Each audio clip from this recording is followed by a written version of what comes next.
आता शिर्डी माझे पंढरपूर ही आरती होईल।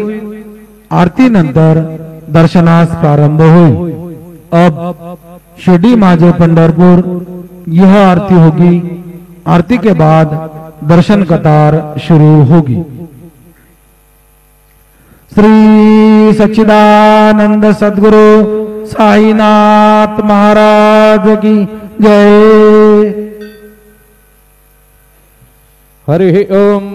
श्रेश्च ते लक्ष्मीश्च पत्न्या बहुरात्रे पार्श्वे नक्षत्राणि रूपमश्विनौ व्यात्तम् इष्णन्निघाना मुम्म इघान सर्वलोकम् इघान विद्युद्दाम समप्रभा मृगपते स्कन्दस्थितां भीषणाय कन्याभिः करबालखेट विलस दस्ताभिरासेविताय हस्तैश्चक्रगदा शिखेट विशिखा चापं गुणं तर्जनी विभराणाम् अनलात्मिकां शशिधरां दुर्गां त्रिनेत्रां भजे।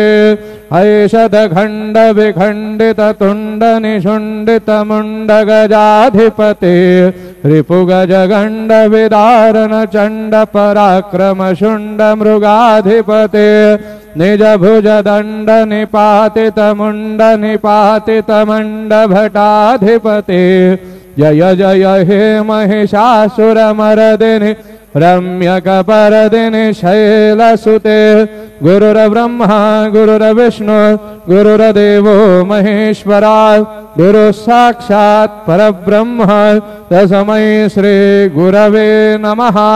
सद्गुरु साईनाथ देवताभ्यो नमः। सकलोपचारार्थे सकल पूजा परिपूर्णार्थे गन्धाक्षतपुष्पाणि समर्पयामि। अदधूपाः अस्वस्यतवावृष्णाः शकनाधूपयामि देवाय जने पृथिव्याः मखाय दवा मघस्य दवा शीर्ष्णे